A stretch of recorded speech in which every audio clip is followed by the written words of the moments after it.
Hello दोस्तों, आज की कहानी है देवरानी जेठानी की मिली भगत। शारदा देवी का भरा पूरा परिवार था। पति कमलनाथ, दो बेटे राहुल और रोहित, एक बहू यानी राहुल की पत्नी श्रेया, दो बेटियां शिखा और सुप्रिया, दो दामाद, एक ननंद नंदोई। दोनों बेटियों के एक एक बच्चे चीकू और पिंकी। यूँ तो बेटियां शादीशुदा थी, मगर ज़्यादातर अपने बच्चों के साथ मायके में ही पड़ी रहती। शारदा देवी की ननंद यानी कि प्रमीला बुआ भी इसी घर में अपने पति के साथ रहती थी। प्रमीला बुआ अपने कटु स्वभाव की वजह से ज़्यादा दिन ससुराल में टिक नहीं पाई। विवाह के 6 महीने पश्चात ही ससुराल वालों से लड़कर वो अपने पति के साथ भाई के घर आदम की। कमलनाथ जी अपनी इकलौती बहन पर जान छिड़कते थे, अतः कुछ बोल नहीं पाए। बस तब से प्रमीला बुआ और मनोज फूफा जी भी इसी घर के सदस्य बन गए। हालांकि उनकी कोई संतान नहीं थी, तो अपनी ममता भाई भाभी के बच्चों पर ही लुटाते थे। प्रमीला बुआ और घर की दोनों बेटियां सारा दिन घर में पड़ी रहती थी।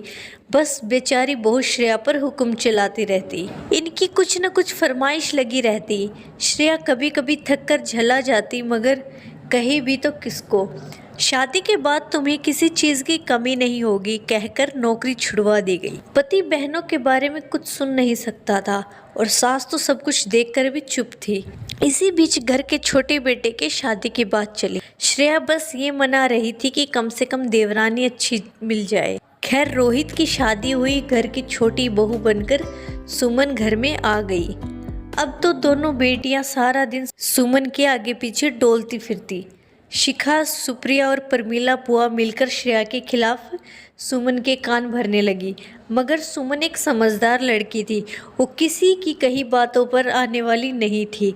उसने देखा था कैसे श्रेया सारा दिन घर के काम में लगी रहती, एक मिनट भी आराम नहीं करती। ऊपर से दोनों दीदी और बुआ जी हमेशा श्रेया को नीचा दिखाती रहती। एक महीना बीतते बीतते सुमन और श्रेया की अच्छी दोस्ती हो गई। दोनों मिलकर सारे काम खुशी से निपटा लेती, फिर बातें करती या नई नई चीज़ें इंटरनेट से सीखती। घर की बेटियां और बुआजी से बहू की ये खुशी बर्दाश्त ना हुई और तीनों बहुत प्रयास करती कि कैसे इन्हें परेशान करें। एक बार सुमन ने श्रेया से पूछ लिया, दीदी आप इन लोगों की बातों का क्यों नहीं जवाब देते? कितना परेशान करती हैं ये हमें, खासकर आपको। इस पर श्रेया बोली, कहीं भी तो किसको, मुंह भी खोला तो घर में कलेश मच जाएगा। तुम्हारे भैया और देवर जी दोनों ही अपनी बहनों के बारे में एक शब्द नहीं सुन सकते, और माँ जी ने तो आंखों पर पट्टी ही बांध रखी है। वैसे भी उस टीम में 6 खिलाड़ी हैं और हम 2। सुमन ने कुछ सोचते हुए कहा, तो फिर अब मचने देते हैं कलेश, क्या मतलब? श्रेया चकित होकर बोली। सुमन आंख मारते हुए बोली, मतलब ये दीदी कि अगर हम दिमाग लगाए तो 1 और 1 11 भी हो सकते हैं। क्या और कैसे करना है वो आप मुझ पे छोड़ दो, बस आप वही करना जैसा मैं कहूँ।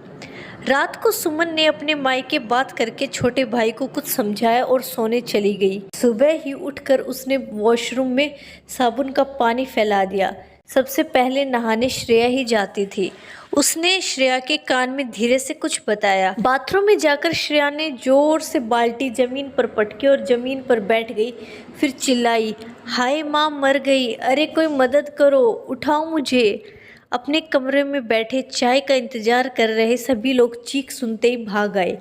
देखा तो श्रेया बाथरूम में पैर पकड़े बैठी चिल्ला रही है। उधर श्रेया चीखे जा रही थी, हाय मेरा पैर टूट गया। सबने डॉक्टर को फोन करने को कहा ही था कि उसी वक्त सुमन का छोटा भाई भी पहुंच गया, जो कि MBBS की पढ़ाई कर रहा था।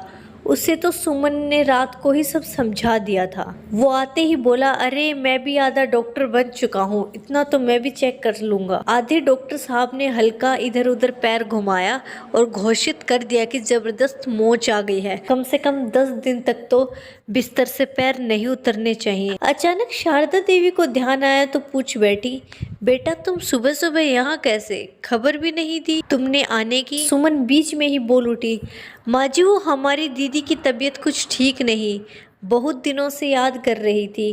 कल रात ही भाई ने फ़ोन कर बताया कि वो लेने आएगा, मगर सुबह आप सबको बताने का मौका ही नहीं मिला। सुमन आगे बोली, अब मुझे तो 4-5 दिन के लिए जाना ही पड़ेगा और दीदी को भी बेड रेस्ट करना है, तो क्यों ना मैं इन्हें भी रास्ते में इनके मायके छोड़ती हुई जाऊं। शारदा देवी दोनों ननंद और बुआजी को तो मानो सांप सूंघ गया। अब बहू के भाई के सामने भी मना नहीं कर सकती थी और दिमाग में यही चल रहा था कि दोनों बहुएं चली जाएंगी तो घर का काम कौन करेगा। इतने में ससुर जी यानी कि कमलनाथ जी ने बोल दिया, हाँ हाँ बिल्कुल बहू, तुम दोनों जाओ, कुछ दिन मायके में रहकर बड़ी बहू को भी आराम मिल जाएगा, बहुत अच्छा विचार है। सुमन और श्रेया की आंखों में चमक आ गई, मगर घर के काम परमिला बुआ बोली, अरे दोनों बेटियां हैं तो ये कर लेंगी मिलकर, आखिर ये भी तो यहीं रहती हैं, इनका अपना घर है, क्यों बिटिया। कमलनाथ जी बड़ी बेटी की ओर देखकर बोले। दोनों सकपका गई और अनमने ढंग से सर हाँ में हिला दिया। कमलनाथ जी की चालाकी देखकर दोनों बहुओं को हंसी आ गई।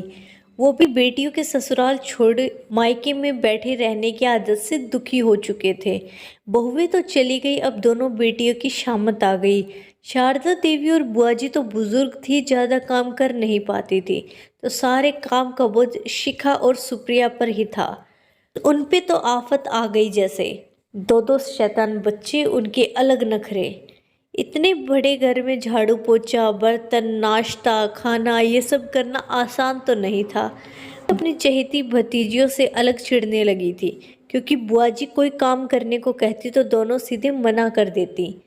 2 दिन में ही सबने हाथ खड़े कर दिए। बड़ी बेटी सुबह आकर बोली, माँ देखो ये घर हमारा नहीं है, तुम्हारी बहुएं तो मायके जाकर बैठ गई, हम यहाँ काम कर रहे हैं, मेरा अपना भी ससुराल है, मैं कब तक यहाँ रहूँगी। ऐसा सुनकर छोटी बेटी भी आ गई। हाँ माँ, मैं भी बताना भूल गई, मेरी सास भी अकेली है, बुजुर्ग है, मुझे उनकी देखभाल करना है। देवी और बुआजी सब समझ गई, मगर बोले भी क्या, परवरिश तो उन्हीं की थी। इतने में कमलनाथ जी बोले, वाह बेटा, आज तक तो तुम दोनों को कभी याद नहीं आया कि तुम्हारा एक ससुराल भी है। अपनी पत्नी की तरफ मुड़कर बोले, देख लिया अपनी लायक बेटियों को, 2 दिन भी घर नहीं संभाल सकी, और जो बहुएं घर की जान है, तुम लोगों ने मिलकर उन्हें बहुत परेशान किया है। इतने में दोनों बहुओं ने खिलखिलाते हुए घर में प्रवेश किया। सब हैरान हो गए। बुआजी आश्चर्य से बोली, बड़ी तुम्हारा पैर ठीक हो गया। इस पर दोनों बहुओं ने कान पकड़ते हुए कहा, माफ़ कर दीजिए, हमने बस नाटक किया था ताकि आप सभी को एहसास हो सके कि हम भी इंसान हैं, हम भी थक जाते हैं। मगर जैसे ही कल रात पापा जी ने फ़ोन करके बताया कि हमारे पीछे घर की क्या हालत है, हम खुद को वापस आने से रोक नहीं पाए। दोनों बेटियां शर्मिंदा सिर झुकाए खड़ी थी। बुआजी और सासू माँ भी चुप थी। कमलनाथ जी बोले, अच्छा तो ये देवरानी जेठानी की मिली भगत थी। भाई तुम दोनों ने क्या खूब उल्लू बनाया अपनी सास, ननंद और बुआजी को, मुझे तो बड़ा मज़ा आया। इस बात पर दोनों बहुएं हंसकर बोली, हाँ पापा जी, एक और एक मिलकर 11 बन जाए तो कुछ भी हो सकता है। धन्यवाद। कहानी अच्छी लगी हो तो चैनल को सब्सक्राइब करो और वीडियो को लाइक करो।